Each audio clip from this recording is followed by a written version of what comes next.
The time is noted as being 6:30 p.m. We'd like to say the Pledge of Allegiance.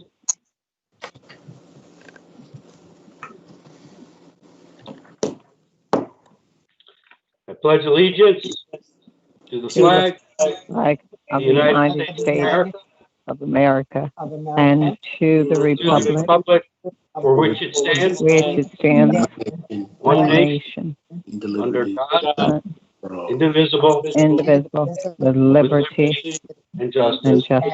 For all. Okay.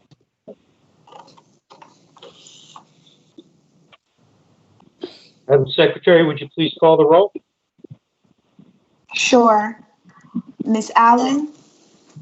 Here. Mr. Benahan? Present.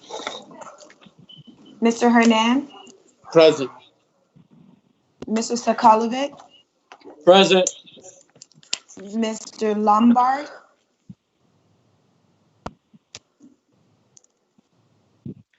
Ms. Martinez? I'm here. Mr. Taylor? Mr. Weldon? Present. And Bobby Brown present. I'm going to note that, yeah, it looks like Mr. Lombard is here. He may be muted. Okay. I'm here. Yes, I'm here. Okay. All right. So looks like we have nearly a full house. So we're going to proceed with the agenda. Public comment. Mr. Postolowski, do you have anyone in the queue for public comment? We have only one person that's signed up, but they've signed up for the COVID section of the meeting. So I would assume during the superintendent's report, that's when you want to do that. Okay. I'm going to note for the record that in advance of this meeting, we did receive something from a woman named Ella Marsh, who is a board member and tutor of the Bridgeport School Volunteer Association. She asked to be placed on tonight's public comment section. She was given instruction of how to do so, but it doesn't appear that she's done that. But she did send something in writing in advance. I'm just going to read it into the record. It's not even half a page. So this is from Ella H. Marsh, M-A-R-S-H, board member / tutor, Bridgeport Volunteer Association. It's addressed to the Bridgeport Board of Education, and she writes, "Dear Bridgeport Board of Education members, after the American Revolution, Thomas Jefferson argued that the newly independent nation needed an educational system. He suggested that tax dollars be used to fund it. His pleas were ignored, and the idea for a public school system went without activity or progress for nearly a century. Therefore, funding for public school systems is nothing new. However, should America's school funding struggle rob our future, Bridgeport's children, by underinvesting in our children? After reading the assigned book, quote, Each Wants, unquote, I was told by the first grader, quote, Ms. Marsh, you are a need, unquote. At another time, I was told by a first grader, quote, Ms. Marsh, I hate school. When asked why, the student replied, quote, because I can't read. Every kid, every day. For 6 years, as a school volunteer reading tutor with Bridgeport School Volunteer Association, we provided valuable support and enrichment to students who are learning to read, offer individual attention, helping students to have a solid foundation for future learning. There are 290 reading and math Bridgeport School Volunteer Association tutors. Please reconsider, including us in your budget. Great learning is a human endeavor, every kid, every day. Sincerely, H. So, that has been read into the record on behalf of Ms. March. And we're going to move on to item 5, approval of board minutes. First, the only one is June 8th, 2020, regular public meeting. Is there a motion to approve? So moved. So moved. Second. Mr. Illingworth, a second. Sybil Allen. Second by Sybil Allen. there any discussion, correction, commentary? I'll just go down the list. Mr. Illingworth, anything to say? No, sir. Ms. Brown? No comment. Ms. Allen, do you have anything to say about the minutes? No comment. Nobody's saying anything. Move along. Mr. Benahan? No, no comment. Mr. Kolovic? No, sir. Mr. Lombard? No. Ms. Martinez? No. Okay. So, all in favor? Aye. Opposed? Aye. I abstain. Ms. Martinez abstains. Any opposed? Okay, Ms. Martinez abstains. Motion carries. Chairman's report. I don't have anything substantive to report, just that I've attended the last few graduations, high school graduations, drive-through graduations. I didn't know what to expect going into them, but I've been really, really impressed with the degree of work that's gone into them and how smoothly they've run, given how, when you really think about it, complicated they are from a logistical standpoint. So I want to congratulate everyone at the school level who has assembled these events. This has not been put together by central office. It's all been at the building level. And I want to thank Mr. Postolowski, who has done a phenomenal job with his staff of streaming these events live and putting together just all the AV equipment to be able to pull them off live. So I want to thank all those people for that. Does anyone else who has been at these graduations have anything they'd like to say? Mr. Illingworth? Sorry. No, sir. Ms. Brown? I want to say that I truly enjoyed being a part of the graduation, even with students seeing how COVID has definitely impacted them. I think it has shown that our students are excited about the next stages of their life, and I'm glad that we, the board members, could be a part of that. And also, we stood by them during this time to make sure they had a graduation. So I'm really grateful. Graduation was awesome. Okay. Ms. Allen? No comment. Okay.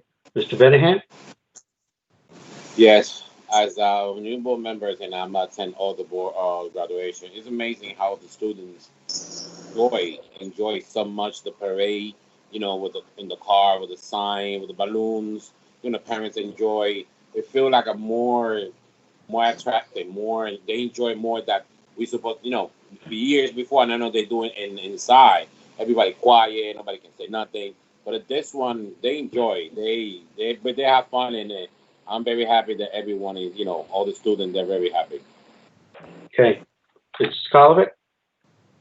Yeah, I'm enjoying them as well. I kind of missed the handshakes in the beginning, but the trade-off is we actually get to see the parents watch the students get the diploma and see the joy in their eyes and the culmination of their students' education with Bridgeport Public Schools, and it's pretty awesome.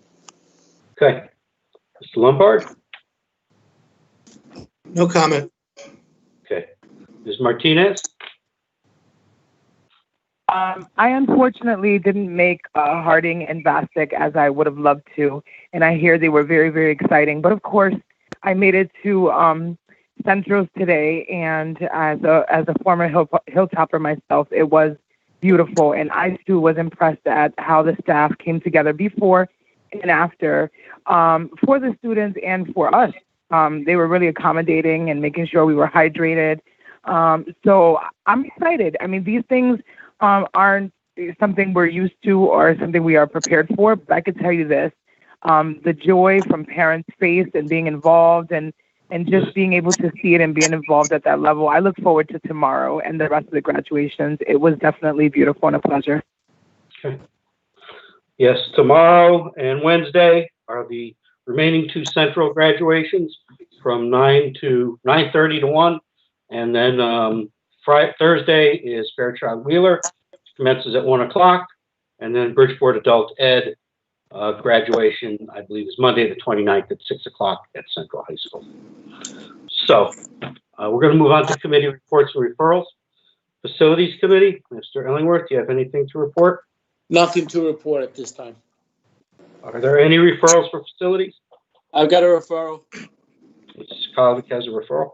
Yeah, as you know, there's been a movement across the city across the country to change some of the names and to move. I would like to make a motion to change the name of Columbus School and have it explored through committee and process of name change, because our school, especially Columbus, is about 84% minority, about 16% Caucasian. And as we know, Columbus's history is becoming more and more known as somebody who should not have their name, especially on a minority school building. Okay, so that's your referral. Mr. Chair. Any further referrals? Mr. Chair. Yeah, Mr. Illingworth. That made I usually change names facilities as a different process that doesn't necessarily have to go to facilities. The superintendent can appoint a name changing committee to look at that if that's what he chooses. Well, I think there's two ways you could do this. The merits of it to begin with could be discussed at the committee level. And then if the committee determines that they recommend a name changing committee be formed, they can make that decision. Well, I could alternatively. But I don't think the facilities committee should be coming up with names and anything like that. No, they can't. I think they should be coming up. They should be determining if this is a worthwhile pursuit, and if it's their recommendation that it is, then they should recommend that a name committee be established for that building. I'm just not sure what time frame Mr. Sokolovic has in mind, because the superintendent can act on this and create a name changing committee ASAP, and rather than go to facilities meeting, then that could be recommendations, et cetera. That's all I was saying. But I will honor his request if that's how he chooses. Mr. Chair, Ms. Martinez. just a point of clarification. I want to know, what are we discussing to possibly change the name? Mr. Sokolovic has proposed to refer to the facilities committee a possible renaming of Columbus School. Mr.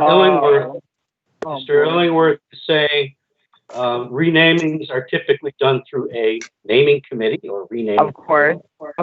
But we're also saying that perhaps the merits of even pursuing that should be discussed first at the committee level. And if the committee wants to recommend that a naming committee, they can do. Right. Okay. Well, and I also may I suggest also, like, I mean, not maybe initially, but community input, if they would like that name changed or not. I mean, I know that's the big deal now, with everything that's going on, that people do not want to support anything that has to do with Columbus. But it'd be nice to hear from the community. I believe that's absolutely part of the overall process. Yeah, of course.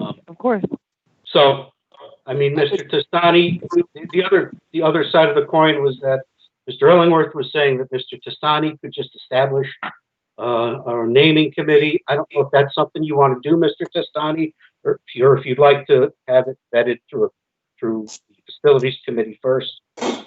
So the naming of anything in the city of Bridgeport, whether it's a gymnasium, a basketball court, or a building, obviously has to go through a naming process. 3 choices need to be determined, and from those 3 choices, then the process would play out. So I think we can probably get to a process much quicker if we began that outside of facilities. If the facilities committee wants to be part of the naming committee, I think that could be incorporated, those members of the board. But it would incorporate, obviously, the school community and probably some others. I think the unique differentiation here is that we're not just naming something. We're taking away name. We're taking a name and replacing it with something else. So it's not like we're coming up with a brand new name. So I think it's a little bit of a different process. And to Ms. Martinez's point, I think we want to make sure that there is significant community input in something like that. It's a volatile topic, and there are some people who feel very strongly about it one way and others that feel strongly about it the other. And we should make sure that all the voices are heard. And that's I think the paramount thing. So is it your inclination to just, I mean, is it, I think the debate first has to be had if the name wants to be changed to begin with. And if that is what people want, then the next step is, well, what are we going to change it to? Well, my suggestion would be to maybe ask the Columbus school community, parents and children that go to that school first. If they are in opposition, then I think my recommendation at that point would be to leave the topic alone. If they wish to pursue it, I think then we can plan for the next steps after that. But I think it should start with the families and children who attend that school right now. Fair enough. Okay. So are you recommending that you take that on administratively through surveys, or? We can do an anonymous survey to the students and families of that school community and see where that leads. I'd like to present that back to the board as soon as we can gather at least. I'd like to see anywhere from 60 to 70% minimum response. I don't want to put it out there and go on the response of maybe 20%. I want to give everybody an opportunity. I think we can really put it out through the principal and the administration there over the next several weeks. I'm sure we can get some good information from that school community. Okay. Does that seem amenable to everyone as a first step? Yes. Okay. That's amenable to me. Okay. Are there any other referrals for facilities? Yes, I have one. Okay, Mr. Benahan. I just want to know your facility, and please correct me. I don't know, Mr. Hernandez can do. Maybe when we come back on an agenda, something like that about IT department. I would like to get a report. How's everything goes in the IT department and the budget? You know, how everything goes with the guys. A report. We don't hear from them a long time ago how everything that department's going, how they're going through, how everything's fine. So I just know in Mr. Hernandez facility, or is it the community guy? Okay. You feel yourself in a position to handle that, Mr. Illingworth? Yeah, that should be doable. Thank you, sir. All right. Anything else? Finance Committee, is there anything to report since we last met? Nothing to report. Everything's still in the same trajectory as before. Okay. Are there any referrals for finance? Okay. Governance, Mr. Illingworth, do you have anything to report? I'm just waiting for the first draft on a couple documents that we've asked for. Once I get that, we'll proceed with scheduling a meeting. Okay. Any referrals for governance? Teaching and learning? Yes, I did not make the teaching and learning. Mr. Lombard handled that meeting for the most part, and I would like him to defer to him to give the report, please. Good. Mr. Lombard, do you have anything to report? Yes, thank you, Mr. Yeah, so we received a special education report, including placements and self-contained program. If anyone wants specific information about it, that's available from district office. And also the committee moved unanimously to move today. It's on the agenda, a proposed program, an airplane building program at Bassick High, which is going to be presented. Very interesting program. We discussed that and really seem to like it. That's it. Okay. I'd like to ask a question. I'd like to ask a question on that. All of the information that we got from the airplane program, has been dated. It's nothing up to date that we can sink our teeth into right now. I'm looking at all the paperwork here that I got in the packet, and it's outmoded. My understanding is that the agreement that Tango Aircraft had with another district a year or two ago is what was used as the template for the agreement they would have with us. And so you were erroneously provided that other agreement with, I can't think of the name. And that was dated, so it was quite dated some time ago. But there has been a contract made up to date for the 2020-21 school year. Okay. And it's been given to our attorneys. They've combed through it. So we can talk a little bit more about it when the item comes up. But I think from a contractual standpoint, it's about as good as we're going to get from like the indemnification and insurance standpoint. Is there any referrals for teaching and learning? I have a question. Sure. With everything that's going on nationally and across the world, I have wanted to know if this even goes under teacher and learning, and if anyone could answer this question, how are we doing about African American studies being taught in our schools? I don't really know too much about it, but I've been getting a lot of different concerns and parents who feel like, you know, they either we can find a way to be able to better present it to our students, or if it's being taught at all. I just don't know how to answer their question on that. Mr. Testani, you want to field that? African American and Latin American studies are part of our high school curriculum. They are, yes, and they are requirements from the state level as well. So it's a graduation requirement. Okay. Yes. And that's if I may, Ms. Brown, that's something also I was considering looking at the next teaching and learning cycle coming up is, there's the graduation requirements currently for high school students, but it's rarely touched on, and our curriculum for the most part is highly Eurocentric still, and I think maybe to explore a little bit more of a diverse curriculum, but that's gonna be a long haul type of thing, and I agree. And I would like to explore it more in teaching and learning, with of course input from staff and such, and perhaps it's gonna be a big undertaking because it's really entrenched.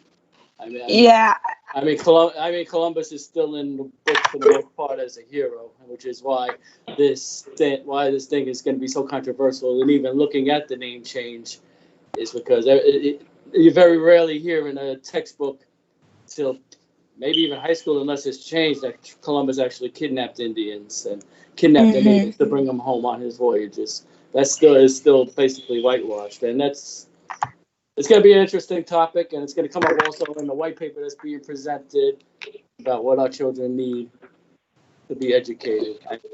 It's a whole wall of life. There's a lot of work to be done on all the subjects with institutional.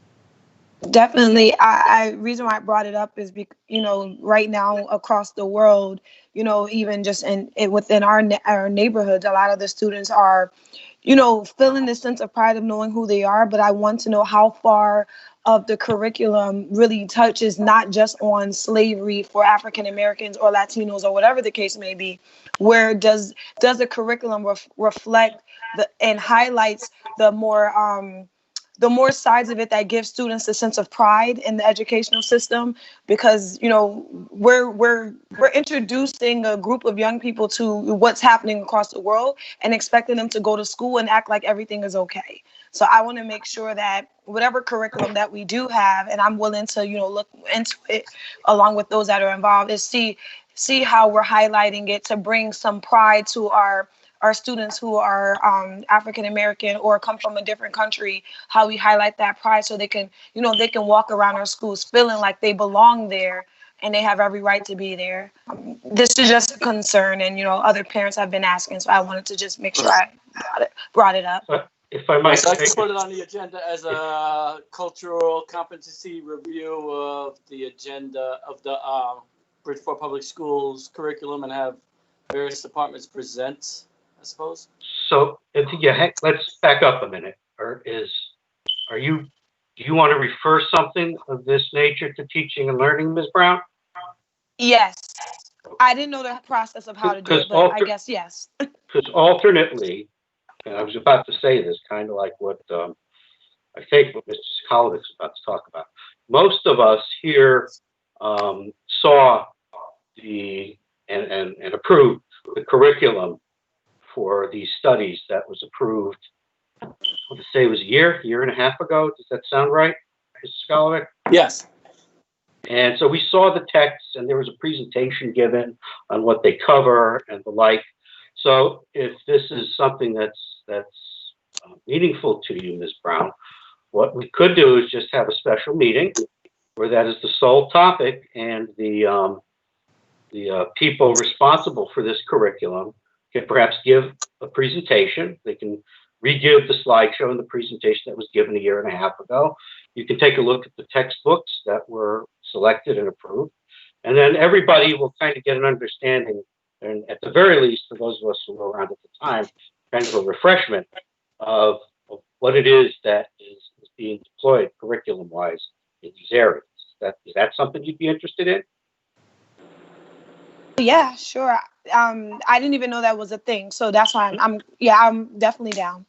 Okay, so we'll put something like that together over the next couple of weeks, and we'll try to get the subject matter experts together to give a presentation, and then you can ask all the questions you like, and hopefully gain a better understanding of what exactly is being put out there in these topics. Okay. Thank you. You're welcome. So, is there anything else for teaching and learning? Personnel committee met twice since the last board meeting, once on June 12th and once on June 17th. The first meeting, various candidates were interviewed for various principalships / APs positions. Meeting on the 17th, the remaining 9 candidates up for interview for 8 or 9 principalships and AP positions were just referred to the superintendent in the interest of time. We also determined that we're going to take a look at our personnel policies to kind of streamline them and make them a little more alignment with best practices that are comparable to our size. My understanding that all the candidates that were referred to the superintendent have been gone to the level, and they're in the process of being made offers. Is that correct, Mr. Testani? Yes, we're in the process of finalizing interviews and selections at this time. Fine, but if you want to give it a little bit more. Somebody's got somebody talking in the background. Ask that you mute yourself if you've got background noise. Yeah, you should, because she went out like. Mr. Illingworth? I took care of it. Okay, thank you. All right, students and families, Mr. Benahan. Thank you, Mr. Chair. We made June 18th. Mr. Plana give us a very report about the student grades. Who's passing, failing, retention, high school graduate. We talk about funding the school supply for material. Because I know the school was closed until I believe in March. So we know how much money they have left, how much money they're gonna have for the next year. We talk about the parent convention we have for the next year. We're gonna have the $9,000 for this year. The other $9,000 for next year is gonna be $18,000. We have to plan to sit down with Mr. Testani and the parents. How are we gonna introduce, use that money for next year? How are we gonna do something for the parents? And we talk about the parent survey results. Mr. Plana, I believe everyone received the survey result of the parents, so far, how parents feel that it's open or not. But all the report was very good. That's it. Okay. Are there any referrals for students and families? Okay. Contracts committee. Contracts committee met on June 12th. And we discussed and referred 3 items, which are on this evening's agenda, which are items 10A, 10B, and 10D. There's a couple of RFPs that we're just looking to issue. And there's a discussion regarding possible action of vacation day buyout for Mr. Testani for the year ending June 30th. And those items were discussed and moved to the full board of this evening. Are there any referrals for contracts?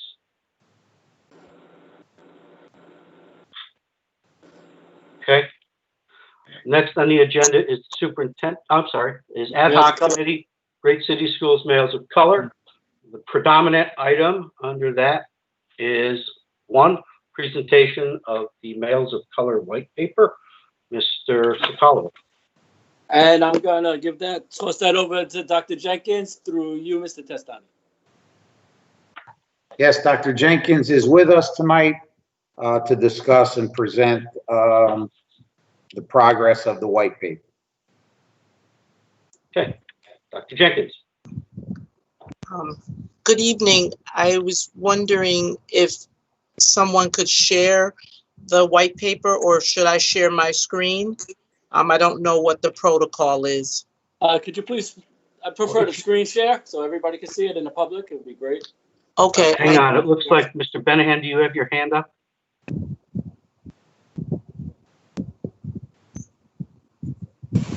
No, not really.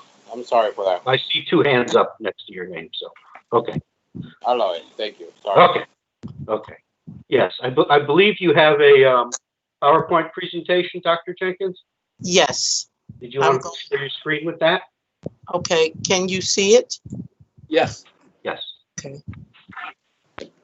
Okay.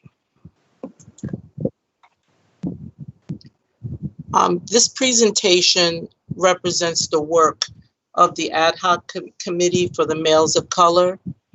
This is work, represents work that's cumulative of the work of a committee for approximately the last 6 years.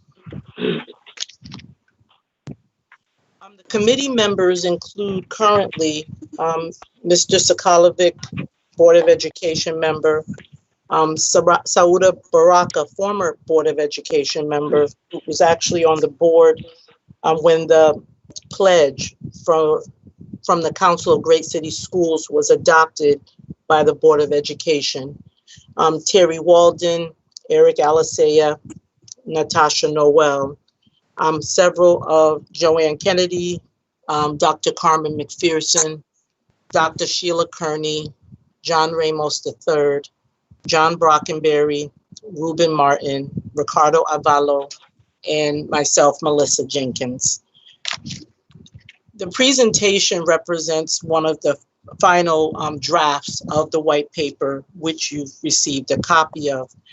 So the presentation does not encompass everything in the paper, but will provide an overview for your consideration.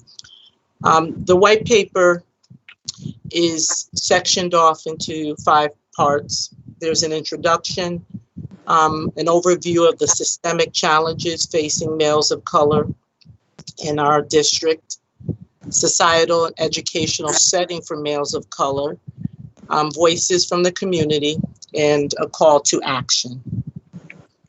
So just as some background with the introduction, the adoption of the Council of Great City Schools Males of Color Pledge occurred on May 30th, 2014.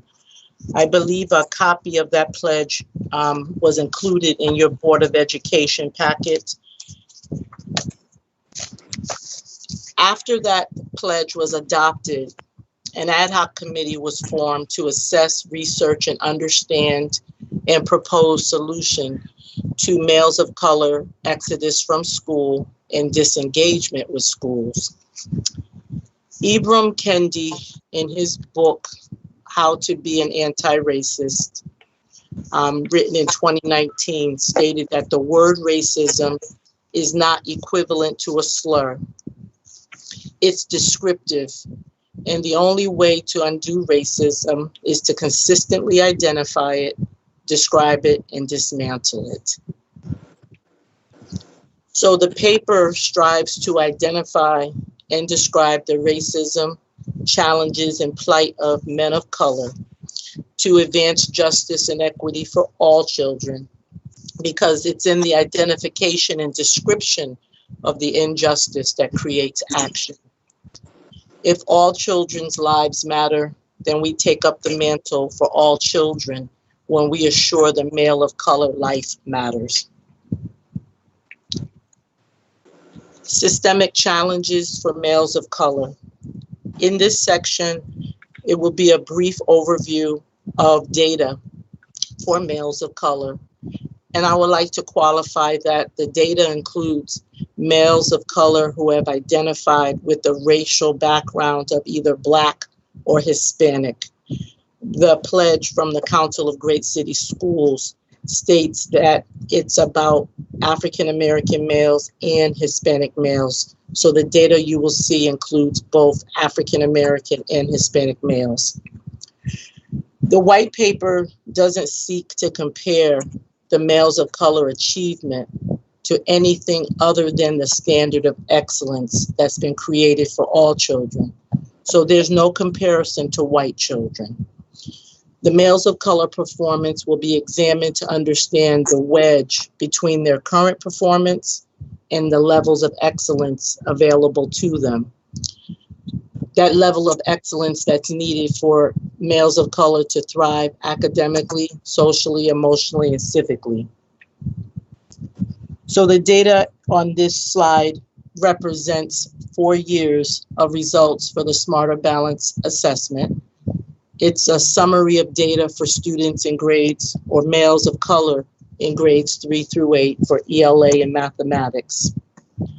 While the data shows small gains across each year for males of color in English, ELA, and math, the data does reveal that approximately 80% of our males of color are performing below proficiency in ELA and math, and approximately 88% of our males of color across grades 3 through 8 did not meet proficiency in math. In regards to our SAT data across 4 years, we see that the data is somewhat flat. Some people may say it's up and down. Approximately as of 2018-19, 22.14% of our males of color scored at level 3 or 4, which is meaning met or exceeded proficiency. And 7.73% of our males of color met or exceeded proficiency in math, meaning that 78% did not meet proficiency in ELA and 92% did not meet proficiency in mathematics. The Next Generation Science Standards Assessment was administered last year for the first time. Males of color in grades 5, 8, and 11 had taken this test, and the results is shown that 273 males of color, meaning 15.92%, met or exceeded the science standard, with 84% of the males of color not meeting the science standard across grades 5, 8, and 11. The data before you, and it's more comprehensive and better described in the white paper, shows the number of males of color, or the percentage of males of color with one or more in-school suspension. As you can see, there's a steady increase in the number of males of color that have been identified for in-school suspension. And the peak number is in grade 9, revealing a need for more support prior to grade 9 to decrease the number of males of color being assigned to in-school suspension. The percentage of males of color with one or more out-of-school suspension is listed And even though the percentages look the same, if you look in your white paper, the numbers are actually less for out-of-school suspension. Yet it does reveal that additional supports are needed to engage males of color into school. This data has been reported this way because this is how the state of Connecticut collects the data. State of Connecticut and research nationally shows that one suspension marks that a need for early intervention to make sure males of color and students in general, but males of color do not begin to disengage with school. Data has been shared with you in regards to student-teacher trust indicator from the school climate data of fall 2018. So the data shows overall males of color, the majority of males of color have a trust for their classroom teacher. What's interesting about the data is looking at the trend decreasing as students move across the age bands from grades 3 to 5, 6 to 8, and 9 to 12. Data is also being shared with you now in regards to males of color emotional regulation. Student-teacher trust and emotional regulation indicators were selected because they often have a high correlation rate with students' grades and performance in school. So the data shows that half of the males of color reporting have a strong understanding of their emotional regulation and know how to choose a response to change that emotion.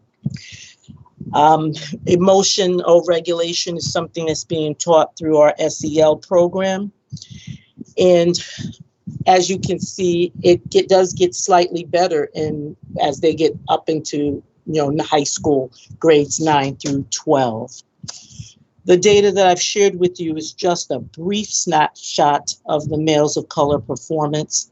The data in the white paper does not include course completion, absenteeism, or mobility across schools, which are also data points that will and should inform how we respond to males of color experience in the school district.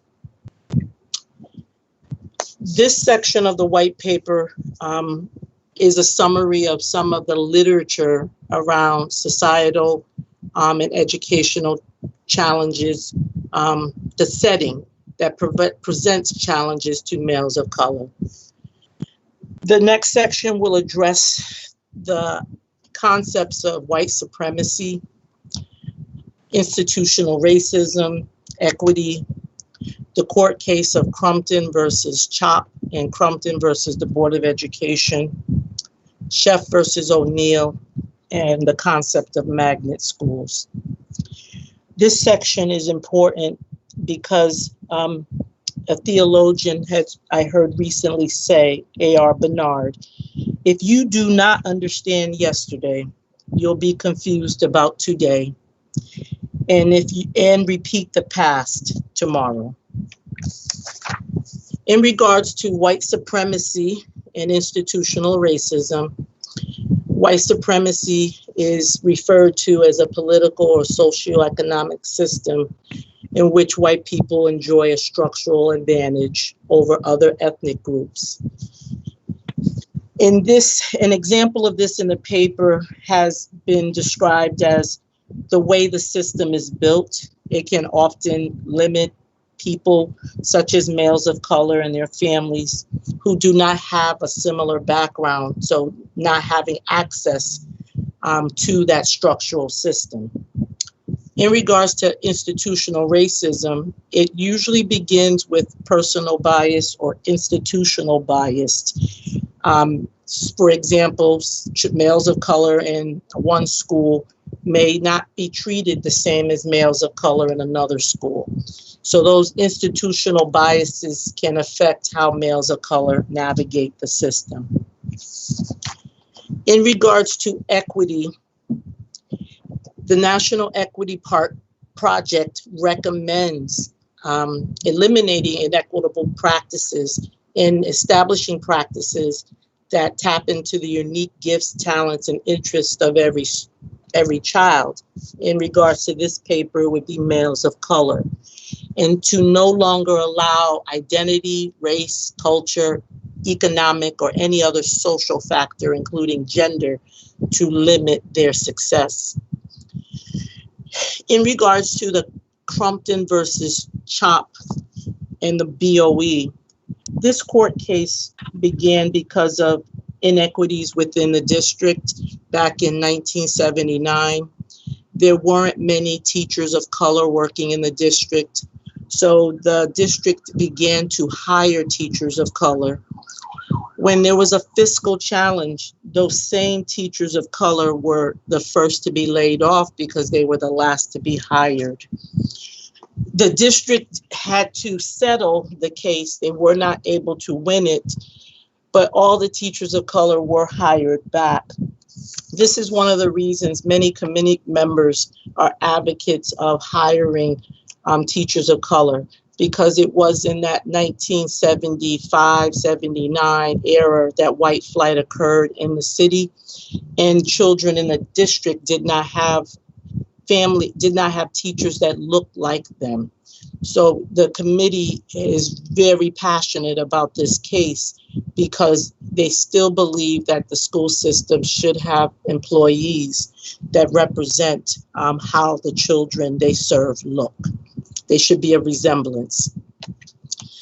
SHEFF versus O'Neill is mentioned in the white paper to capitalize on the fact that there's financial discrepancies and limitations for children of color. And there is a synopsis about the magnet school program in the paper to show that some children do have what is perceived as an advantage if they do attend a magnet school, because those opportunities are believed to be greater and not available to all children. During the time the white paper was being developed, 2 community forums were held. One was held in May 2018. A second was held in June 2019. During both forums, the following 3 questions were asked. What do you think will enhance males of color educational success? What do you think are the most pressing issues facing our young males of color in the educational system? And what is the community's responsibility to impact change for males of color? So the answer to the question from the community has been summarized on this slide. Many people who attended the forum, both forums, felt that mentoring, after-school activities, more male teachers of color, parent training on closing the gap between school and home, addressing systemic racism, intentional parent involvement, encouraging teachers to understand who's being taught rather than what you are teaching, and instruction, creative instruction, which wasn't mentioned, text and literacy materials that reflect males of color, culturally responsive pedagogy, and making learning fun.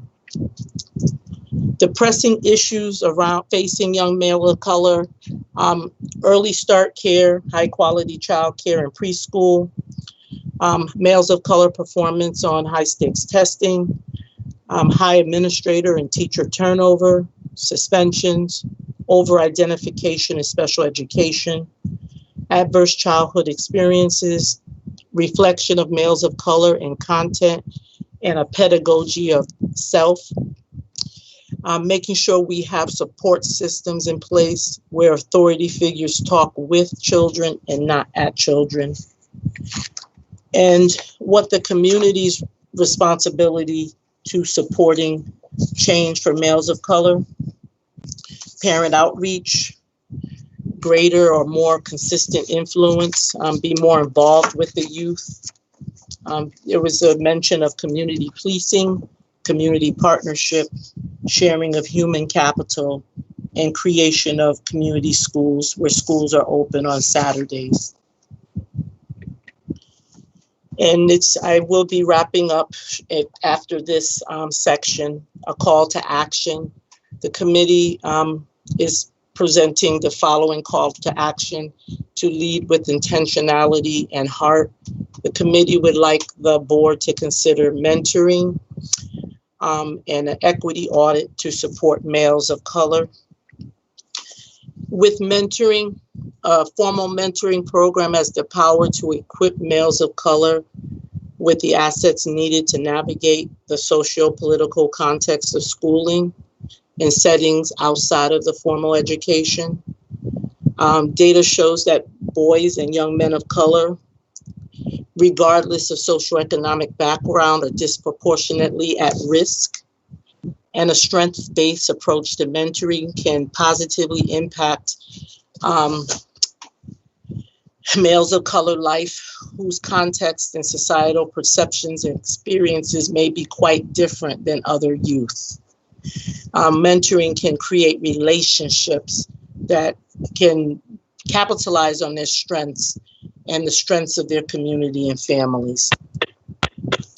In regards to an equity audit, the recommendations include implicit bias training and racial neutral policies, include teacher and students in the audit, review systems and structures such as hiring practices, and the multiple structures that could be used to support an audit and ongoing inclusivity from the community. And a sharing of the power base is to have a teacher summit, mentoring, continue this work through new teacher orientation, book studies, one form annually. Consider this information for your BOE retreats and parent community summit.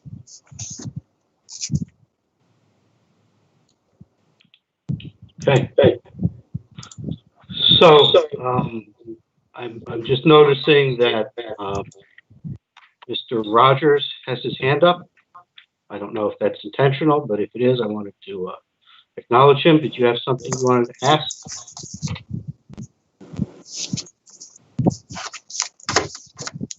It was inadvertent. No, I thought I had missed this section, but no, I'm okay. Okay. Right. Okay. So I'll just go down the list, see if anyone has any questions. Mr. Illingworth, do you have any questions of Dr. Jenkins? No, at this time. The only thing I have a comment. I would just like to congratulate the committee and thank them for their very hard work for years of coming together and making this happen. And also congratulations, and I thank Mr. Sokolovic for his leadership in taking that over at such a critical time. So congratulations to him as well. Thank you. Okay. Ms. Brown, any questions? No questions. A comment. I think that was really well put together. I was really blown away by the information. Kudos to those that are involved in the team and to Mr. Joe for your hard work and your dedication to make sure that you see it through, and that it was in English, so I understood everything that she was saying. So I appreciate that, and I think the community will also appreciate that as well. Okay. Ms. Allen. I think that it was well put together. I enjoyed reading it, and I hope that we can accomplish all of the things that are contained in this report and continue to make advances toward giving our males of color opportunities and educational opportunities, job opportunities, and that kind of thing. Okay. Mr. Benahan? Well, Dr. Jenkins, it looks like you're the chair of this committee because you always do amazing report, amazing job. I don't have no question, but I want to congratulate you of your amazing report. You always do amazing professional job. Okay. Thank you, Mr. Benahan. Lombard? Yes, I want to echo the appreciation for all the hard work. I understand this has been, like you said, going on for a culmination of 6 years worth of work, and it seems like things come together right at the best time when it's needed the most. And I think that there's probably a lot of positive momentum available at this time, especially to move forward a lot of the agenda items that are put forward in that white paper. So thank you again. Okay. Ms. Martinez, do you have anything to remark or ask?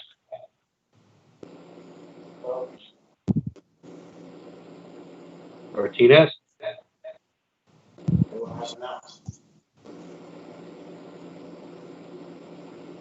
Okay. She's muted. She's still there? Yes. Martinez, you're muted. If you have something to say, we need you to unmute yourself.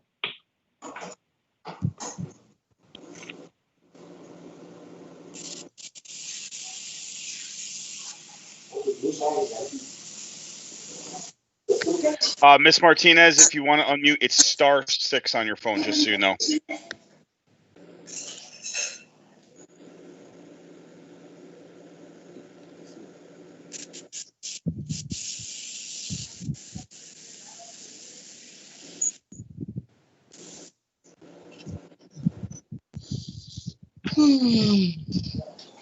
I think we can move on.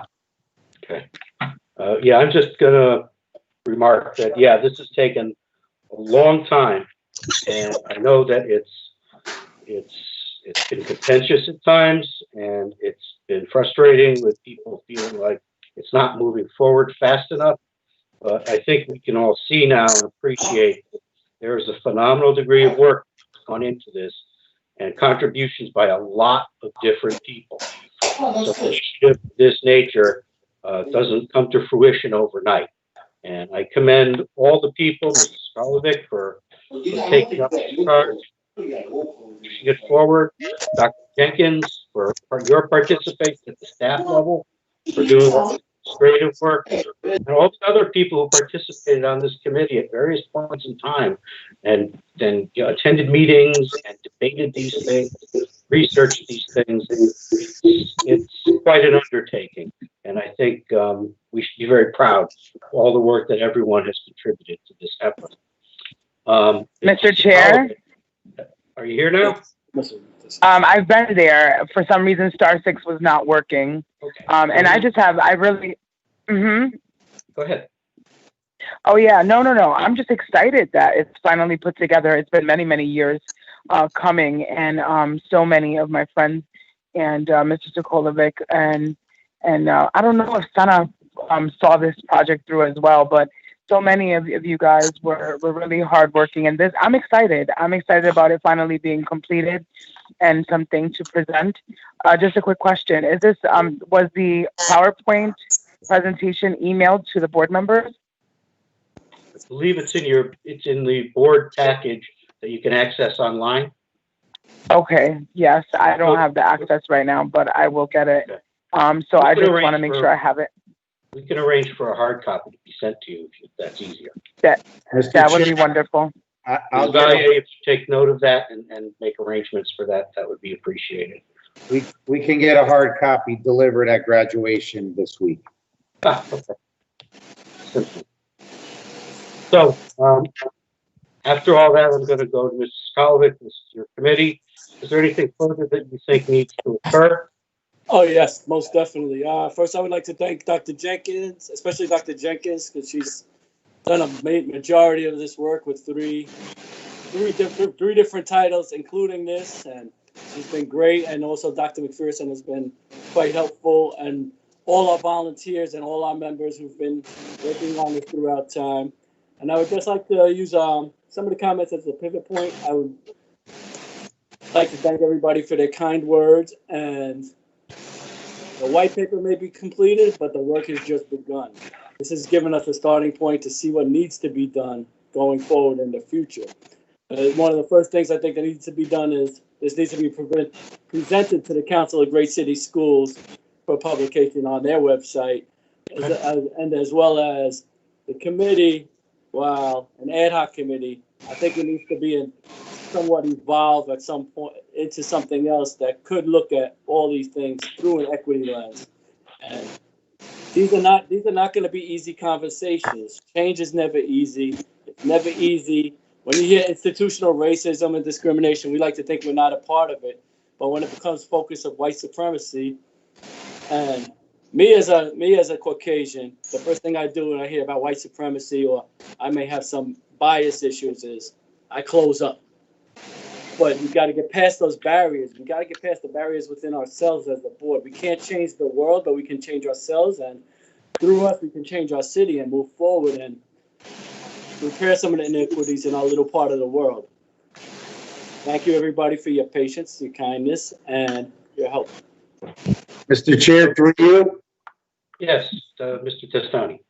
Yes, I'd just like to make a comment. I'd like to say, big thank you to Mr. Sokolovic for bringing this committee home. I think, as he said, this is just the beginning of the work that's going to need to take place.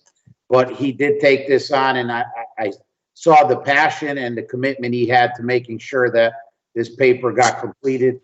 And he saw that through, and I appreciate that. And a big hand to Dr. Jenkins, because in addition to the many responsibilities that she has, this I know occupied and took up a lot of time, but she also put took a lot of pride in making sure that the end product was of the highest quality. So in her defense, I'd like to say that I think, she deserves a little break from some of the heavy lifting here, and that we all need to now do our part to move this on to the next phases. So congratulations and thank you to everyone.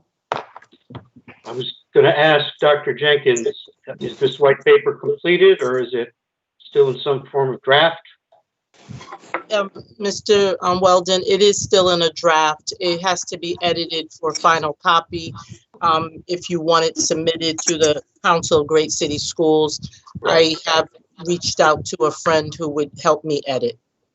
That's just what I wanted to find out is what kind of position you were in and what resources you would need to reasonably do it. I don't think, given the time it's taken, that you need to rush to do that, but whatever time frame you feel is reasonable, I think if we can get it submitted, by the coming school year, I think that would be totally acceptable. Thank you very much. We will provide some resources. I think Dr. Jenkins should have a nice, relaxing summer and take a little time off. Yes. Okay. Good job, all. Next on our agenda.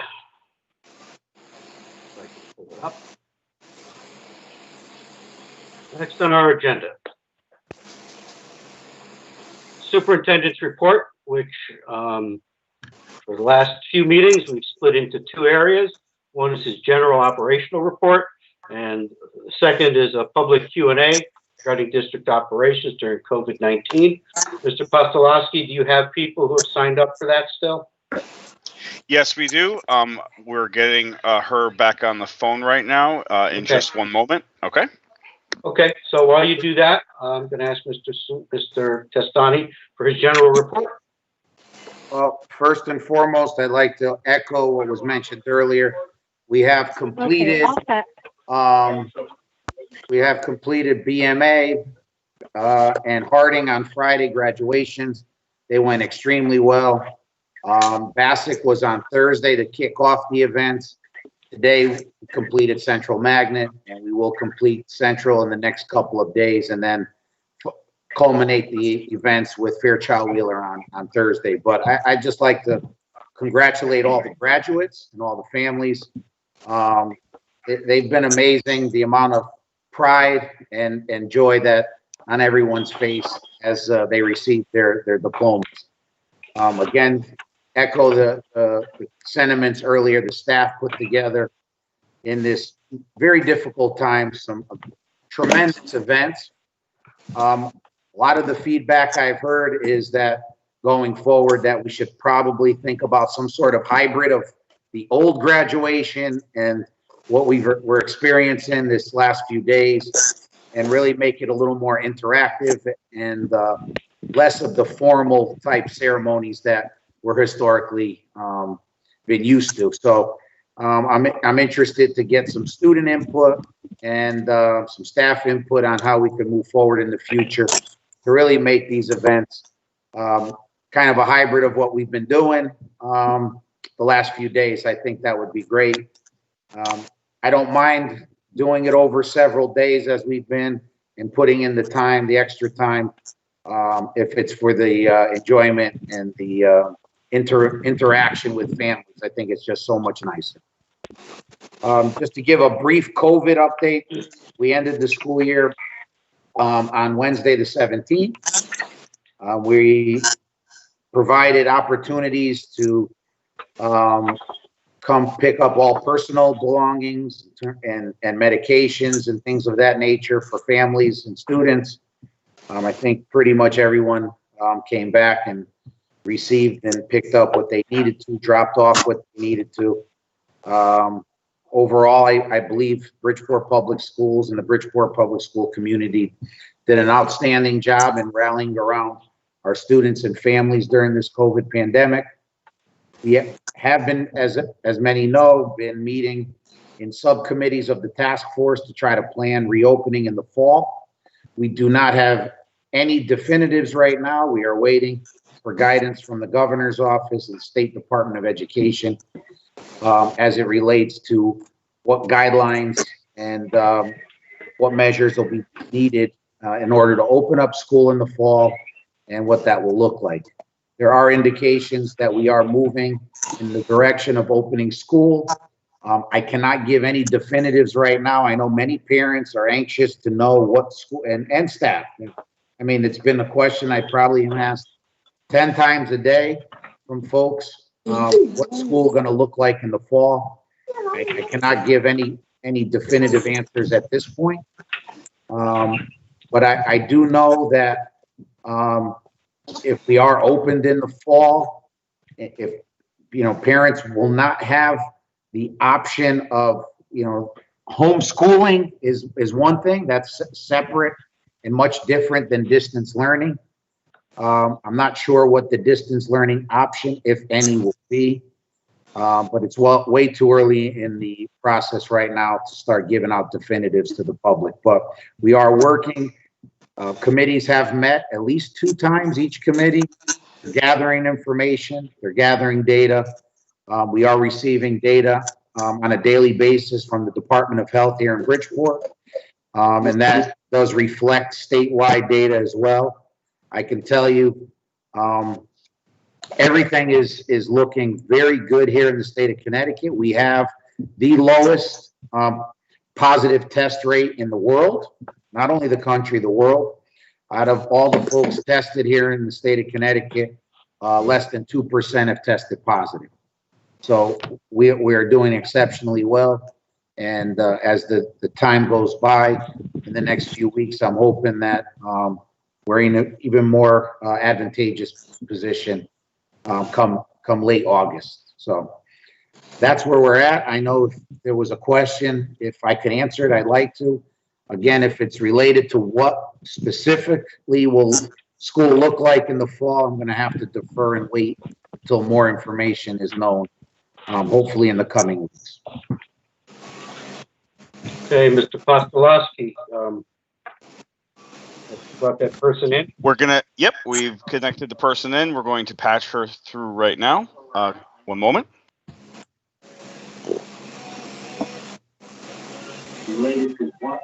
Okay, you're all set. You may begin speaking for public comment now. Okay, thanks. Okay. Do you state your name for the record? Hi, my name is Christy Maldonado. Okay, Ms. Maldonado. So, yes, I understand there's no definite right now on the COVID thing. I'm just about the kids going back to school. I was just wondering if there was a way to possibly maybe put out there if they do decide to open up, can we also have an option to keep our child at distance learning if we choose to? Possibly. I'm not sure if that option will be available. I can't say yes, but I'm not saying no either. There may be circumstances that would allow for children to remain home with distance learning, but that would be something that we would have to iron out very specifically. Parents would have to agree to all the requirements that the state and the district would require for distance learning. I can tell you, if we go full-fledged, with, the option of distance learning, that, paper copies and packets will not be an option. We just don't have the capacity to be able to do live in-person distance learning, provide paper copies and the such. So there probably will be some sort of option. I'm sure that's being discussed. And one of the things that is being delaying the guidelines right now is that I'm sure there's a lot of folks that do feel the same way that you do right now. Okay. All right. Thank you very much. So we'll be able to keep updated with either on the website or. Yep, we'll make sure as updates are put out on the website, we'll send out phone and text and email blasts so that parents can go to the website and see all the latest updates as they come available. Okay. And I do want to say thank you very much that your teachers really worked hard. They really put a lot of work in to try to make this work. And with my son who has ADHD, he actually did amazing, and the teachers worked really hard with him to keep him on track. I'm glad to hear the positive stuff. Thank you for saying that. You're welcome. If you'd hang on the line, Ms. Maldonado, I want to clarify. Mr. Testani has been doing weekly Facebook Live events. I believe you plan on continuing them throughout the summer. Is that correct? Yes. Yep. I'll continue them all as long as people tune in. We'll continue to broadcast. So that's another source of information for you, Ms. Maldonado. Yep, because I've been watching them. Yep. Thank you. Thank you. Yeah. Until I have no more viewers, I will continue on. You'll always have viewers. I'll have Mr. Sokolovic at least, and Mr. Benna. Are there any other people in the queue, Mr. Postolowski? Nope, that would be the only one at this point. Okay. Any question from any board members? Yeah. Mr. Illingworth? No, sir. Ms. Brown? No questions. Ms. Allen, any questions? Not now. Okay. Mr. Benahan? I don't have no question, but I have a comment to Mr. Testani that your team, they're doing a great job. I know it's not easy what we're going through, but I know a lot of people from another town, they said Bridgeport is doing an amazing job, how to communicate with the parents, with the staff, how the board's working together. It's not easy, but at least we never give up. We're a team, and we're working together the most we can. I appreciate that. Your amazing job, Mr. Testani. Thank you very much. Okay. Mr. Lombard? No questions. Ms. Martinez?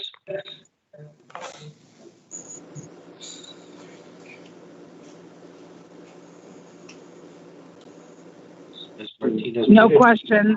No questions at all. Okay. Mr. Skolovic? No questions at all. Thank you. Okay. Moving along, old business. There's no old business to be transacted. Item 10, new business. 10A, discussion and possible action regarding issuance of an RFP for transition services in an ages 18 to 21 program for individuals with disabilities. This is an item to seek authorization to issue an RFP. I believe, is there Mr. Arnold or Mr. Pyrus here to report on this? Or are you going to do this? Yeah, I can do it. I don't see either one of them. Okay. So we have a transition program currently that has been considered to put out to bid, where we feel that we can effectively and efficiently provide a program for our transition students. Currently, we are utilizing space at the Burroughs Community Center. We have staff there. We'd like to put this out to see what kind of response we'll get, and if folks can provide our students with the highest quality of program for an effective and efficient price. Obviously, we're not married to the idea, if we cannot find a provider that will do a better job than we are currently doing at a much more efficient cost. So I was just putting a feeler out there. This was something that we had considered in the past, and we did have someone, a provider, to do a high quality program at a good cost to the district. And for some reason, I don't know the specifics at that point why it was not followed through with. But if we do get some interest from high quality providers, we'd like to explore that option. Okay. I'll just go down the list. If anyone has any questions, Mr. Illingworth.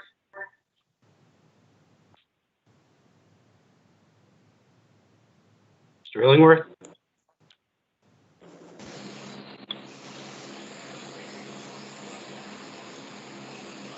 Ms. Brown. No questions. Ms. Allen. No questions. Okay.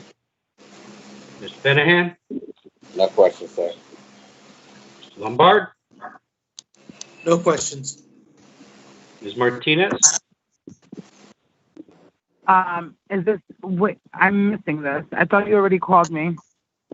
No, I did not call you yet. I called Illingworth. No. He didn't respond. Oh, okay. Yeah, I have no questions. I just have, I mean, this is probably aside from it all. Are we going to discuss when we as a board will be coming back to in-person meetings ourselves?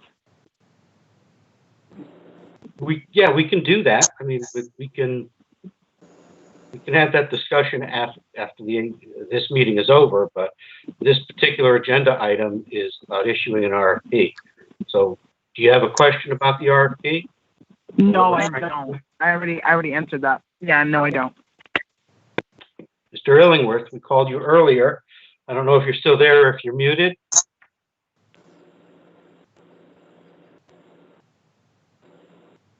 I don't see him. He may have dropped off.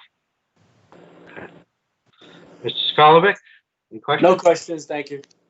Okay. So then I would seek a motion to issue an RFP for transition services in an ages 18 to 21 program for individuals with disabilities. Is there a motion to that effect? So moved. So moved. Moved by Mr. Sokolovic. Is there a second?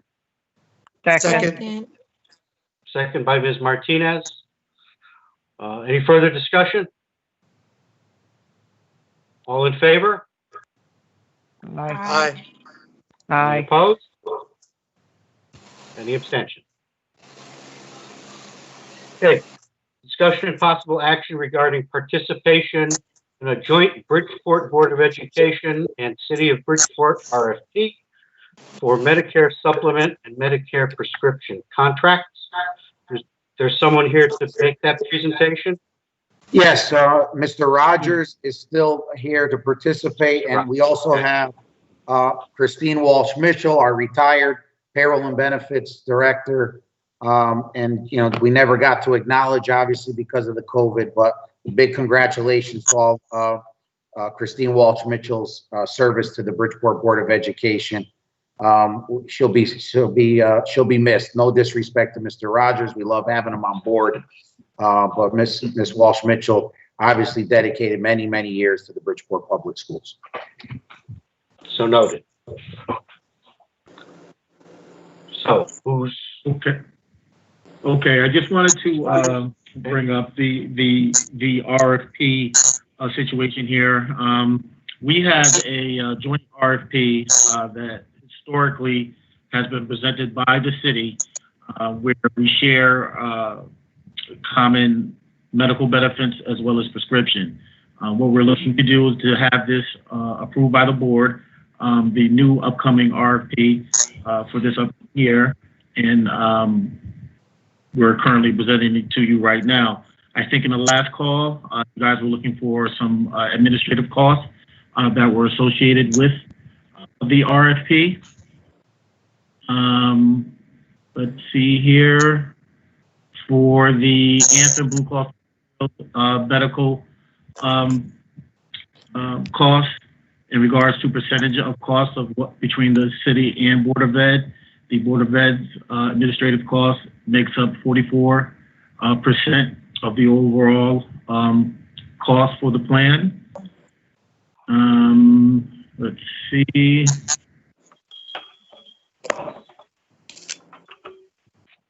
For the, let's see, hold on.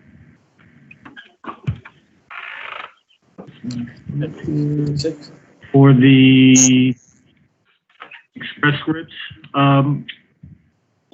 prescription drug plan, it makes up 49% of the overall administrative costs. And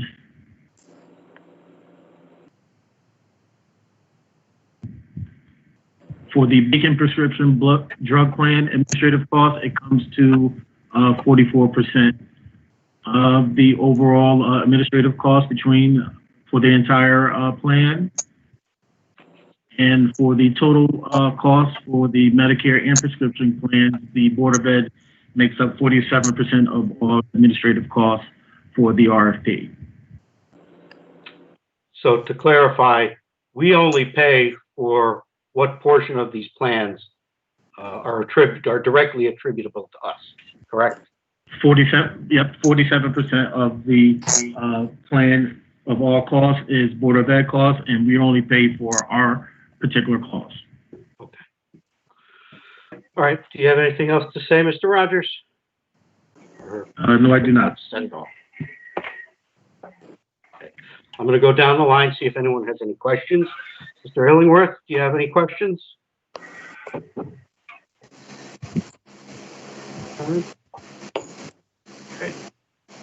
Ms. Brown, any questions for Mr. Rogers?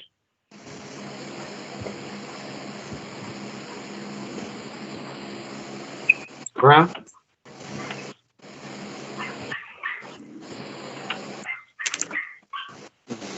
Ms. Allen, do you have any questions? No questions. Okay. Mr. Benahan, any questions? No questions, sir. Okay. Mr. Lombard, any questions? No questions. Ms. Martinez, any questions for Mr. Rogers?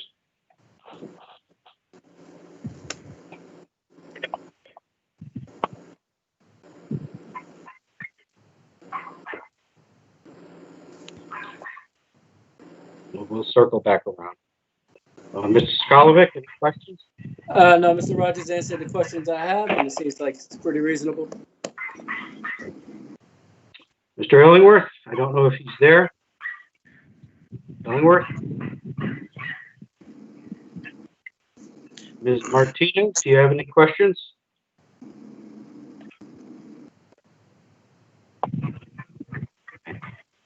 All right, I'm going to assume not. So I'm going to seek a motion for, I seek a motion that the Bridgeport Board of Education participate in a joint Bridgeport Board of Education and City of Bridgeport RFP for Medicare supplement and Medicare prescription contracts. Is there a motion to that effect? So moved. Moved by Mr. Lombard. Is there a second? I'll second. Second. Second by Mr. Skolovic. Is there any further discussion? All in favor? Aye. Aye. Opposed? Okay. Perhaps the most interesting item we have tonight, discussion and possible action regarding a memorandum of agreement between Tango Flight Incorporated and the Bridgeport Public School System to build a modern Federal Aviation Administration certified light sport aircraft at Bassick High School. I believe this is your item, Mr. Testani? Yes, sir. Okay. So just as I mentioned at the committee meeting, in some discussions earlier in the year with the Commissioner of Education, Dr. Cardona presented me with the opportunity if Bridgeport would like to be the first in Connecticut to partner with a company called Tango Flight to build a airplane here in Bridgeport in one of our high schools. So obviously I jumped at the opportunity to be the first in Connecticut to offer this program to high school students here in Bridgeport. After meeting and discussing further with the folks prior to COVID, with Tango Flight, hearing about all the learning opportunities and career pathways that can be explored through aviation. I thought it would fit nicely with our manufacturing and auto programs at Bassick High School. I knew that the auto teacher, Mr. Steve Bloom, would be the perfect individual to work with students on a project of this magnitude. He was more than willing to jump at the opportunity. He's made every preparation at the auto shop. We've supported him in everything that he will need in order to successfully implement this program. It'll be a combination of in-class and hands-on in the shop learning. All funding is provided by an outside entity. And at the end of the project, we will have a completed 2-seat aircraft, fully operable, which the group then will sell. And the proceeds of the sale of the aircraft will fund year 2 of the project. And hopefully, we will continue this on for many years to come.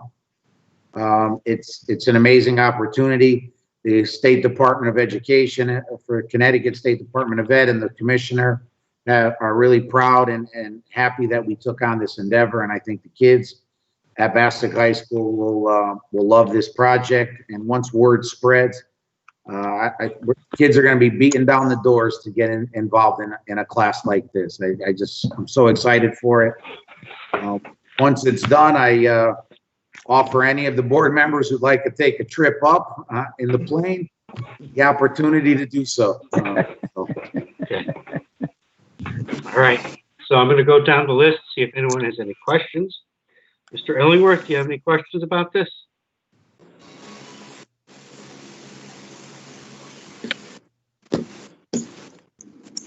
Mr. Illingworth?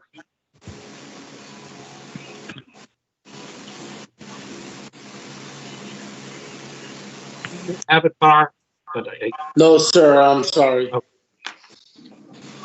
No questions from Mr. Illingworth. Ms. Brown, do you have any questions about the airplane? No questions, and I want to apologize. I got kicked off, so I couldn't get back on, but I'm back. Okay, thank you. Ms. Allen, any questions, Mr. Castani? Yeah, I was looking at the contract, and it's an old copy, I'm sure, but it had no provisions. It seemed as though all of the apples were on the side or in the barrel of the company that's providing this service. And I was wondering how much legality will be, or how much we'll be liable for, because I saw an old contract. It's not a new one. Yeah, I sent over the proposed contract to our attorney. All of it was reviewed, and everything was given clearance that we have no additional liability than we would in presenting the normal auto shop class. Students will not be flying the plane, and there are provisions and waivers, I guess, in terms of if they go up for a ride in the plane. That will be handled once the project is complete. Well, I was just concerned about, how all of the legal jargon goes to Kansas, and I didn't see anything on our part where we would be have any other thing than to participate. And I'm wondering if this is truly a blessing or is it a curse?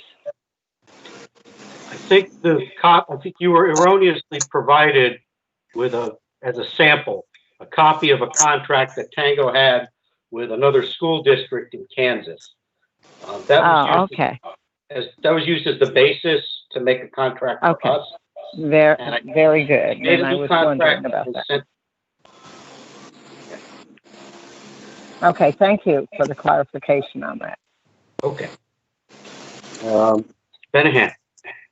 Not question, but I'm very excited that Bassett is going to have this program. Okay. Mr. Lombard? Yeah, no, I just was going to ask Mr. Testani if you would share a little bit more about what we talked about in the committee about some of the community members in aviation coming in and that kind of stuff. Yeah, that's a good question. There's a lot more involved than just obviously an auto shop teacher and a group of students trying to navigate their way in constructing this plan and putting this plane together. There are several folks throughout the world of aviation that will be mentors and come into the class, provide support, provide mentoring, provide career and college prep information, just to give kids the exploration of all the careers opportunities that do exist in aviation outside of just a pilot. There are several career pathways that involve a high school diploma all the way up to advanced degrees in engineering that are all part of a booming, which was a booming aviation and airline industry. But I'm sure once the world gets back to some sort of normalcy, the industry will also bounce back. And these will be kids that will get on-the-job training, be able to utilize these skills and explore other options. But I think, having folks come in, it was mentioned in the slide presentation, mentoring, and having additional folks come in and being able to work with our kids and expose them to career opportunities that they probably would never be able to experience outside of a textbook, I think is going to be extremely beneficial. Thank you. And then also I just want to comment that you had mentioned that this is a 5-day-a-week class. The students will go to this class every day, part of getting credit for it. It's not elective. Okay. All right, Yes, that's all. yes. Thank you. Okay. Ms. Martinez, do you have any questions?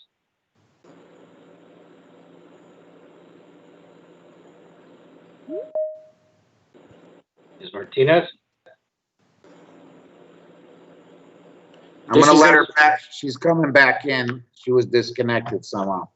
Okay. She's back. Ms. Martinez, do you have any questions about the airplane project? I'm sorry, I do not have any questions. Okay. Mr. Skolovic? No questions. It sounds like a wonderful opportunity for our children. Yeah, I agree.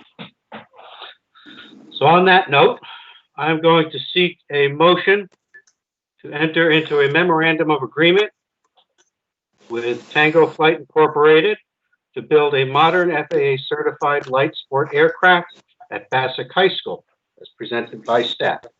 Is there a motion to that effect? So moved. Moved by Ms. Allen. Is there a second? I second it. I second it. I second it. I second it. Second by Mr. Bennett. Second. Everybody wants to get in on it. It's exciting. It's cool. Okay. Any further discussion? All in favor? Aye. Opposed? Aye. Mr. Benahan's exceptionally pleased. Okay. All right. The final item is discussion and possible action regarding vacation day buyout for Michael J. Testani for the year ending June 30th, 2020.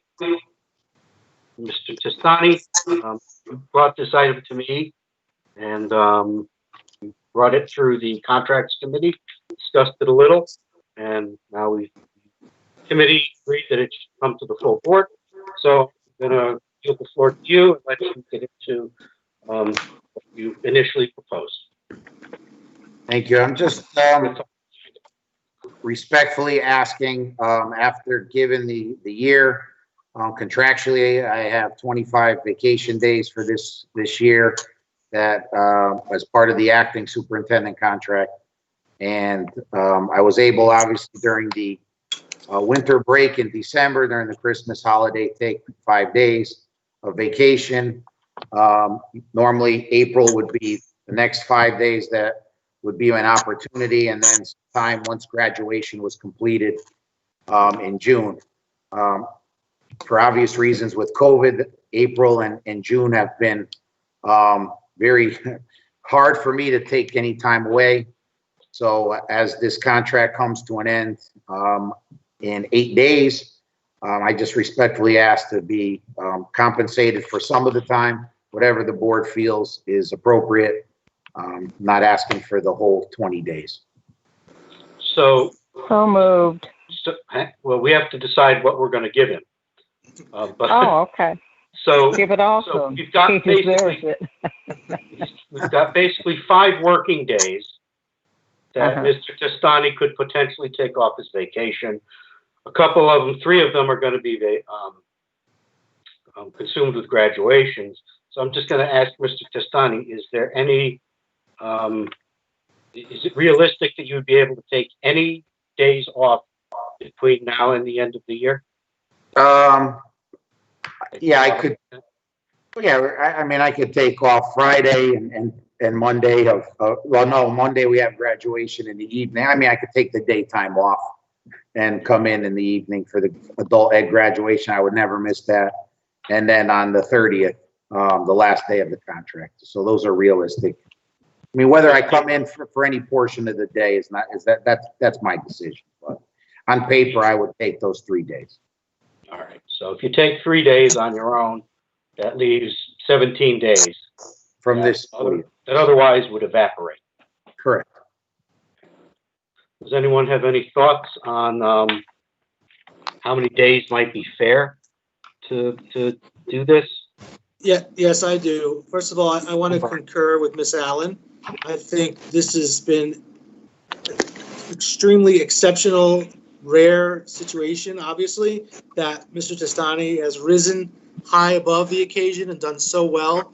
And we wouldn't want someone saying, I really need to take my days off or I'm going to lose them, and then sacrifice the work that was done and needed to be done and continues to be for the next 7 days to be done. I mean, the fact that he's saying he'll come in at the end of the day, Monday for graduation, but still count that as a vacation day shows you where he's coming from. So I know that he was trying to be really, really, understanding and not request for a lot of days. But I concur with Ms. Allen. I think if he can take 3 days in the next few days, then great. And then I would say I think he should get the maximum 17 days. That's my feelings on it. Thank you. I personally would agree with that, and only because of the current circumstances.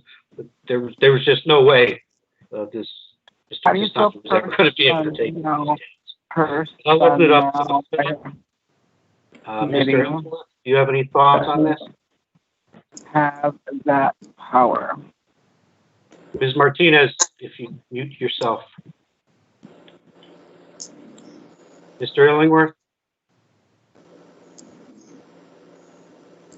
That's dropped off. Ms. Brown, do you have any thoughts? I mean, I feel for what's been going on, I do believe if it's right, to make sure that he gets the time that he needs to be able to recuperate, because we don't want to forget about those that are serving nonstop for our students. So I believe that, I think it's only right to be able to provide him what he needs to get himself back into the game and be prepared for this coming school year. Can I say something, Mr. Chair? Just for clarification. Yeah, Ms. Brown, I think for clarification, these wouldn't be days he would be taking off. This would be compensating him for the days because he can't take them off. Oh, okay. Right. So in essence, he's got 20 days to take for vacation between now and 30. Clearly, he's not going to be able to do that. And he's proposing he would take 3 days off between now and June 30. And Mr. Lombard is suggesting that we just pay him the balance and he cash him out. And then when his new contract starts on July 1st, he gets a whole new thing and it's a whole new ballgame. Okay. Sorry, I didn't understand the full thing. I would say that's equitable. Yeah, I would agree. Mr. Benahan, any thoughts? I agree with what Mr. Lombard said, to be losing and everything after Mr. Testani, all the amazing job he's doing, getting there day and night, late and everything. He deserves it. So I agree with what Mr. Lombard said. Okay. Lombard, you've already had your say. Ms. Martinez, do you have anything to say about this? Yeah, yes, I'm actually in agreement with Mr. Lombard and Mrs. Brown. Okay. Mr. Skolvik, any thoughts? Yeah, a couple of questions. Yes, I believe Mr. Testani is entitled. I just have a couple of questions. The 5-day rollover, is that part of the 17 days? Is the current 5-day. contract has, I don't. the current contract was supposed to have provisions to roll over 5 days already? Yeah, the current contract has 5 days, so next year if I wanted to, but if you'd like me to roll 5 over now, out of the 17, that's not a problem at all. Yeah, respectfully, I'm counting dollars and cents, and you'll have the more days. It's not like you'll be losing them. That's fine. And yeah, and I think you should get everything you're entitled to. But my one concern is that we do have a contract in place, and I think this should be effectuated through a contractual amendment of some sort, and that it should be in writing, not just the word of the board, and maybe a motion to the effect that. The contract expires in 8 days. Right. But Yeah. see, my concern is it's just nowhere in the contract. Well, here's what I would suggest. If I'm I'm sorry. Hang on. Here's what I would suggest is that the motion be to amend his contract to allow for a buyout of X number of vacation days prior to the expiration of the contract. And then that would be a standalone amendment to the existing contract. And it would be written up and signed accordingly. I'm okay with that. Okay. I think we have lost Mr. Illingworth. Are you here? I don't think he's still on. I think we lost him. All right. Then in keeping with Mr. Lombard's sentiments, I'll see how this goes. I'll seek a motion to amend the acting superintendent's current contract such that he is compensated for all but 3 remaining vacation days. Motion to amend. I second it. Ms. Allen, is there a second? I second it. Second by Mr. Benahan. Is there any further discussion? Motion to amend. Okay. Is there a second? What's your Second. Yeah, and then my amendment is to pay Mr. Testani for the 12 days and have him roll over the 5 days as currently allowed in his current contract. Okay. Is there a second to that? Second. Second by Ms. Allen. Can Okay, we repeat that in here very please, Mr. Chair? I'm going to clarify it and then we're going to vote. Okay. So, Mr. Sokolovic has voted to amend the original amendment to read that Mr. Testani would be bought out for 12 vacation days, be permitted to roll over 5 into the new year starting July 1st, instead of him being bought out for the straight 17 days. Can we have discussion? Yeah, we can. I just want to make sure, does everybody understand that?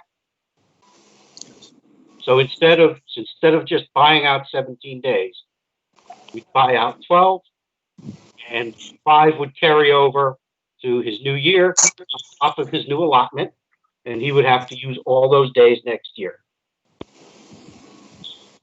Is everybody clear on that? Yes. Okay. Mr. Lombard, you had something to Yes, say? I'd just like to say that the reason why I don't think that Mr. Sokolovic, that's a good idea is because then he'll have that many more days left to take off next year. And we don't know what the situation's going to be, if we're going to have a lot of craziness going on again. And I just feel like we have the opportunity now to just make a clean slate and start new. So that's why I'm not going to support that amendment, just to share that discussion. Yeah, for my own part, if these were normal circumstances we were living in, and if it's all the same to Mr. Testani, I don't think it makes any difference one way or the other. But then it does put the onus on him to use that many more vacation days. And we could very well find ourselves in the same position a year from now, trying to wipe the slate clean. And that's my own personal feeling. I Go just down the feel list. to do it now. That's my own feeling. Just wipe the slate clean now. I agree. I agree with what Mr. Lombard said. Let me go. Hang on. Let's go down the list. Ms. Brown, do you have anything to say? No. Okay. Mr. Benahan? Like I was saying, I agree with what Mr. Lombard said in the beginning. That was much better, more easy. I know Mr. Joe Soka have his opinion, but I'm not going what Mr. Joe Soka said. I'm going with what Mr. Lombard said. Okay. Ms. Martinez, do you have anything to say? I don't have anything to add. Okay. I think that's everyone. Yeah, Okay. just a last comment, please. Sure. Yeah, I understand everybody's sentiment, but there is a possibility of saving a couple of grand that I just wanted to take a shot at. So I took a shot. Okay. Took a shot. All right, so we're going to vote on the amendment. So all those in favor of amending the main motion such that Testani is bought out for 12 days instead of 17, and 5 days are rolled over to the new year, if that's what you want, signify by saying aye. Aye. Aye. No, this. All those opposed, signify by saying no. No. No. No. No. Okay. Motion carries 7 to 5 to 2. Point of order, the motion actually failed.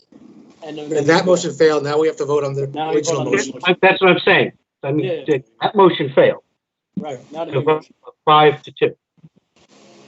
So now we're back to the main motion that Mr. Lombard had on the table, which is just buy out a straight 17 days of Mr. Testani's vacation. The understanding that the remaining 3 in his bank will be utilized by him, and if he does not use them, he'll lose them. John, you broke off. So moved. Can't hear you, John. Second. So hang on. I mean, that's In favor. The motion was already made and seconded. There was amendment that failed. Back to the main. Michael Testani's 17 days. With the understanding that the remaining 3 will be used by him by the end of the school year, signify by saying aye. Aye. Aye. Aye. Aye. Those opposed? Any abstention? I'll abstain. Mr. Skolovic abstains.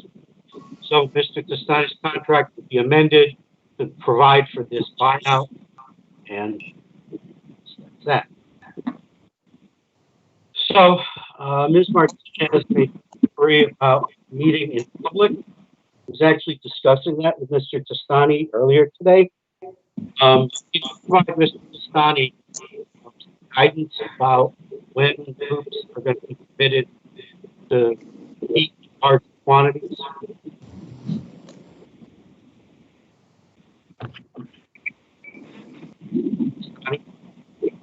Yeah, I am in favor, I think, of getting the board together in a last meeting before the summer, or a special meeting to close out any business in person. For those of you that are willing to meet My in primary person. question before we go down that road is, Yep. there's a date in July. What date is that? Where, how many people can gather now? Indoors, 20, I believe 25 can gather indoors. Based on the capacity of the room, 25%. So if the room can hold more than that, it's 25% of the capacity. It does increase the larger numbers July 6th. So we could conceivably have our next board meeting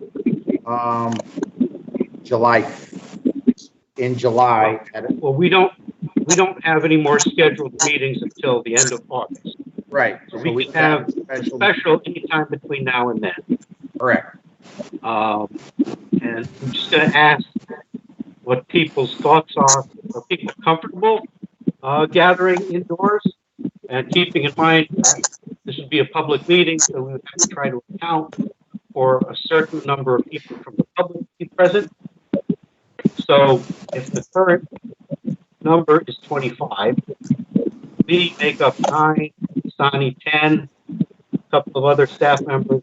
We could only have room for 8 to 12 members of the public. But on July 6th, that number is going to increase. What?